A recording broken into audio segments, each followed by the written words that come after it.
का करी तोरे बिना मने न लगत रहे तो अपना बेटी के लंदन वापस ले जाए खातिर आ गई नहीं। और का चंद्रशेखर, जुग जमाना ठीक नहीं है। सड़क के धूल कब सर के ऊपर चढ़ जाई आदमी सोच भी नहीं सकला। कोई का सोच हमरे सोच के ऊपर हावी होके ये हमरा के बर्दाश्त नहीं है, फिर चाहे वो हमार देश होके चाहे होकर संस्कृति। लेकिन पापा हमार तो मन करा था कि हम यहीं जे रुक जाएं। धूल धक्कड़ गरीबी और गंदगी से जंग लड़के 30 साल पहले ही देश छोड़ के हम बाहर चल गए रानी। पता ना पापा, लेकिन हमके तो लागेला कि यहाँ के माटी में बहुत ताकत है। इतने दिन में अपने के बेटी के बदल के रख देलस। एजा के हवा पानी हर चीज एक अजीब सा सुकून दे रहल बा। बाकी जैसन अपने के आदेश। बात के समझा चंद्रशेखर, जवाने करबा बाकी बोली निरहुआ के बोल रहल बिया। अच्छा तो चला चल के ओकरा से भी मिल लिहल जाए जो एक झटका में हमारे बेटी के हमरा से छीने का कोशिश कर रहा बा।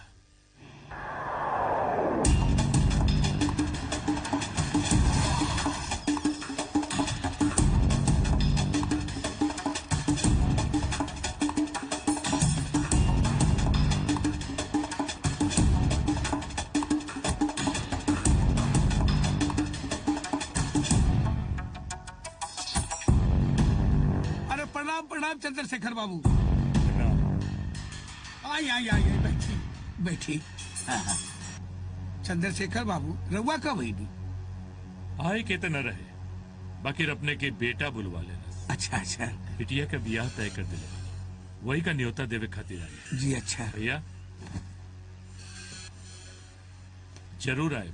हाँ 7 समंदर पार लंदन। और हाँ वहाँ साइकिल से ना हवाई जहाज से जाए के पड़ेला। अरे नहीं रहो कि भाई ये लंदन का हवा हो। हमारा बेटा के हाथ के लकीर में लड़कियां वही जैसा ना होती है? पंडित जी ना कहले रहला। हाँ हाँ। इन न्योता स्वीकार कर ली हम। हाँ।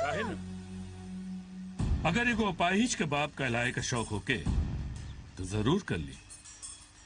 और हाँ अपना बेटा के दुल्हा देखे के अगर इतना शौक बा तो ओकरा के घोड़ी पे चढ़ा के उतार ला। काहे कि हमार दामाद घोड़ी पर ना शेर पर चढ़कर आए। अरे तो हमारा बेटा से बढ़िया दामाद तरुआ लोगन के मिलबे न करी जी। हाँ। अरे लड़कैया में वो मगरमच्छ के न धले रहा और जवानी में शेरनी के। काजी? हाँ, अभी हाँ, साथ होके न तो रउआ लोग जाके पटना के वो चिड़ियाघर में पूछ ली। हाँ। औरत का लिहाज न होत ना तो राखी लगा के जबान खींच लेती। हमरा के भी बचपन से शेर के कुत्ता बनावे का बहुत अरमान बा। लागत हो अब पूरा हो जाए। और एक धमकी या हिदायत न समझी, चीख से यहां से लेके लंदन तक एगो रस्सी बन जाए। चलो धनी बाकी आप लोगों की मर्जी, लेकिन यह जरूर है ना। चलो भैया।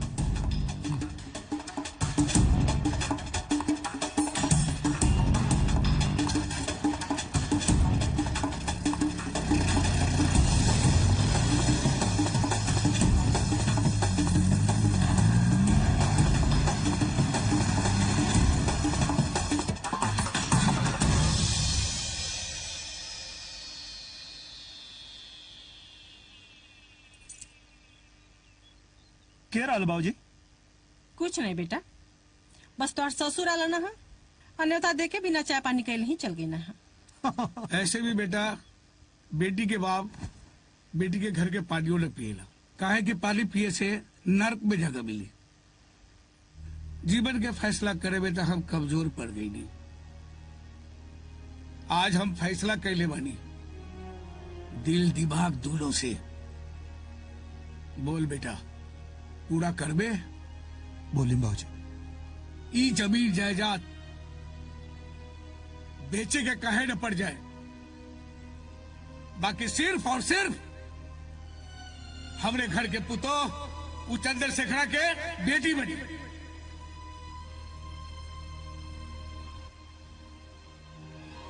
अब बता दे ओकरा के कि लंदन कोनो सात समंदर पार ना निरहुआ के घर के पिछवाड़े बसला, जवन दरवाजा से नहीं खिड़की से लौकला। हाँ पार्टनर चलो बोलो लंदन।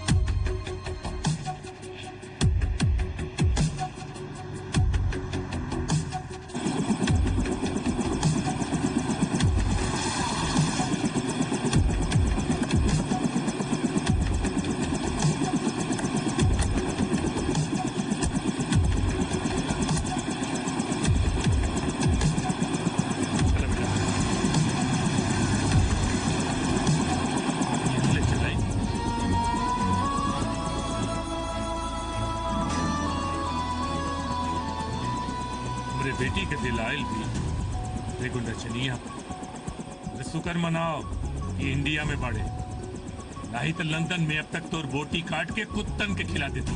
शुक्र तू मनावा कि इंडिया में बाड़ा, ना तो कहीं लंदन रही तो पूरा लंदन हिला देले रहती।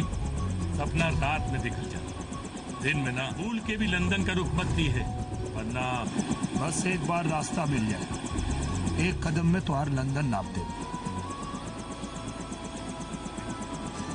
अरे रास्ता भी हमरे जैसे लोग बनावे, थोड़े जैसे ना।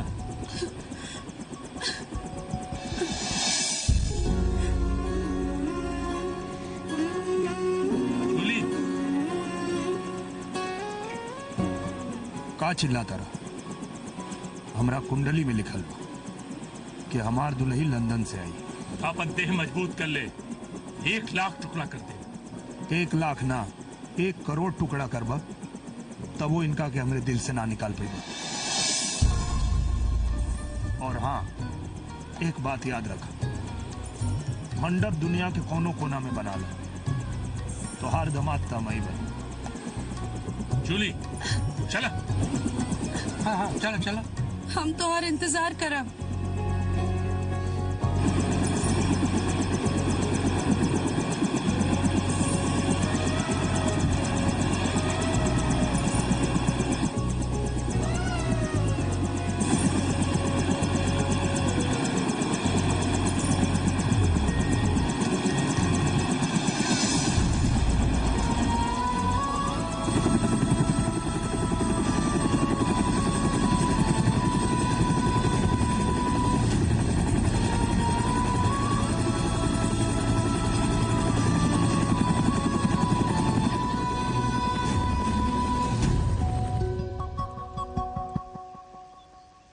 टोटल 250 बराती हुई। 350। सबके बरात में बोलोले बानी, लंदन जाए के पैसा कहाँ से आई? हमन के सूट से के ऑर्डर दे दिल बन जा। नीरव भैया हमनी सब बाराते चलबे करब सोन। सब जाई कैसे? पार्टनर बताई। बताओ। अरे तो मन करेगा का हो, कपड़ा लगता है एकदम कर्रम मार के साफ सुथरा करके, पहले बस में फिर नाव में, एक बाद लंदन में, ओकरा बाद पूछ क्या बता नहीं। अरे केकरा से पूछे जाता ना। अरे छोड़ा, सब के ऊबर आती चली, तू लोग चिंता मत करा, बस अपन अपन पासपोर्ट बनवा ला लो। ऐसे पासपोर्ट बनवावे में खर्चा कितना आई? 1500 रुपया। पासपोर्टवा तो खैर बन जाई, लेकिन एक बराती के लंदन जाए आए में खर्चा कितना पड़ी? एक बराती के आवे जाए रहे खाए में 2.5 लाख रुपया के खर्चा है। 2.5 लाख? करे बेटा, जब तू एक बराती पर 2.5 लाख रुपया खर्चा करबा तो ये लोग नेवतवा कितना करी हैं? अरे हाँ तो मुखिया जी बात ही अरे इसे मुखिया हो गई लोग न्योता की व्यवस्था करे।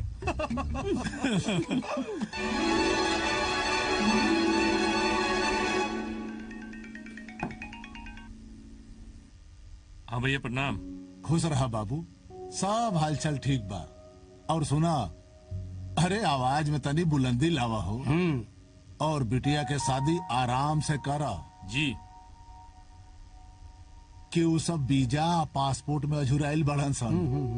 अरे भोला अपना आंख से देख के हमरा के बतौले, और वैसा हम बताई ना कि लंदन कोनो जोश के बल पर ना पैसा के बल पे जाला। आई है उन्हें सबके पास नहीं खे। हाँ भैया, अरे अगर यही तरह सोच के हर आदमी 7 समंदर पार कर लेत ना, तो गांव का हर आदमी लंदन में ना होत। ठीक बा भैया, ठीक बा, प्रणाम। का बात भइल? तुहार लड़की के आशिक के हवा निकल गई। बेटी, अब तोहू सपना भूल के हकीकत पे जिया, आपन नई जिंदगी शुरू करे के कोशिश करा। वो कहो न कि हकीकत और सपना में बहुत फर्क होला। हकीकत ही लंदन बा और सपना गांव। एकदम सही कहानी है पापा, लेकिन अपना बेटी के एक बात याद रखे, माँ बाप के बस औलाद के पैदा करे के अधिकार होखेला, भाग्य लिखे के ना। और हाँ, हम एगो मर्द से प्यार कैले बानी, कौनो ना मर्द से ना। बेटी,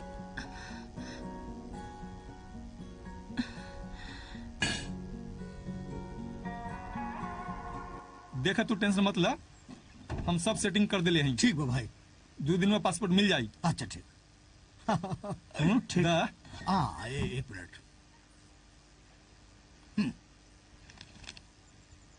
और ये गिना मत, बाद में देख लिया। हाँ ठीक बा, 2 दिन। नमस्कार, प्रणाम। अब महाराज तुम्हें काहे गिरौले हवा? परसों पासपोर्ट मिल जाए, बस लंदन जाए खाओ। फ्रॉड ना ना महाराज तो सबके हमारे कैटेगरी में काहे जोड़ा यार? हाँ साहब, कैसे करके वीजा करवा दी साहब, हमारे पार्टनर के जिंदगी के सवाल है साहब। साहब हाथ जोड़ता नहीं, ज्यादा तो ना हो पाए, गरीब आदमी है, बाकी थोड़ा सा रख ली साहब, करवा दी बस। आप बस पासपोर्ट लेकर आइए, वीजा लगाने का काम हमारा है। अरे thank you sir, thank you. हो जाएगा। धन्यवाद सर। फोन देख, फोन देख। Hello Julie.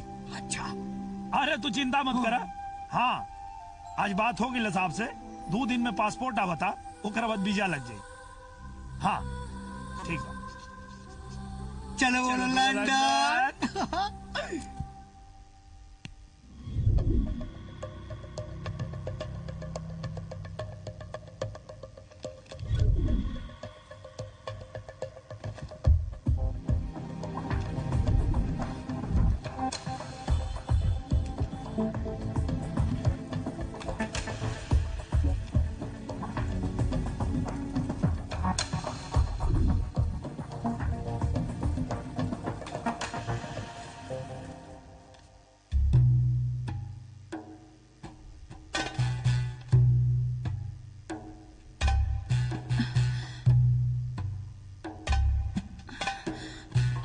का भाई? कुछ ना। कम रख दा।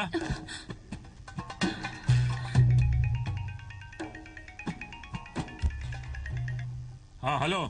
हाँ जीजा जी, प्रणाम। बोला बोला, का भाई? अरे पासपोर्ट हमारा हाथ में आ गई बा। अच्छा, सच में? आप बेफिक्र होकर शादी करी। चला, ये तो ठीक भाई। अब वो लंदन कब्बो न पहुंच पाई। अरे अब सारा रास्ता तो बंद हो गई बा, ओकर ना पहुंच पाई। ठीक बा। पार्टनर चलो बोलो लंदन, कि पूरे लंदन ठुमक। अरे यार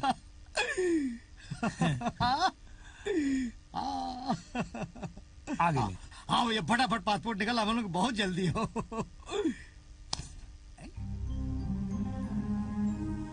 ये कहा? देखिए हम हाथ जोड़ते हैं, आपके वार से पासपोर्ट बनवा ली, ये हमसे ना हो सकेगा, माफ करिए। पागल आदमी हो? है? बड़ा बेदिन हो तो देखा था, कहा था? बेदिन हूँ ना, बेदिन तू हवा। सेटिंग हो गई ला, ये सेटिंग भैला। अरे मर्दे, हम तो तेरे ऊपर विश्वास का नहीं है पार्टनर, है? अरे मर्दे धोखा दे है पार्टनर, सुना है?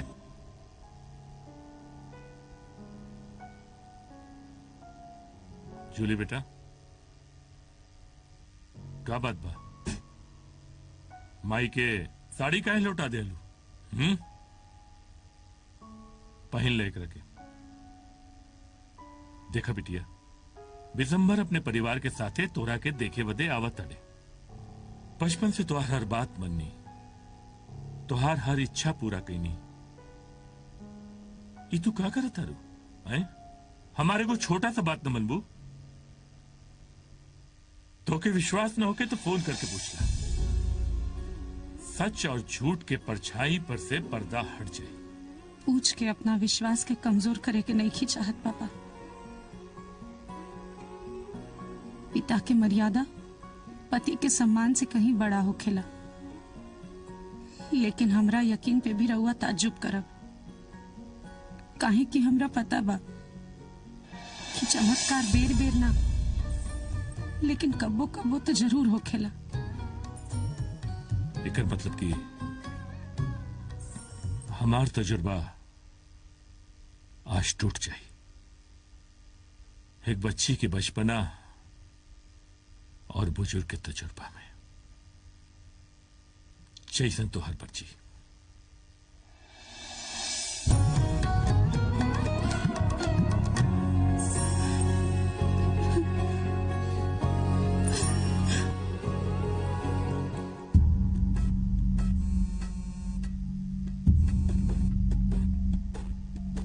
हेलो हेलो नीरू, हम लखन बोला तनी।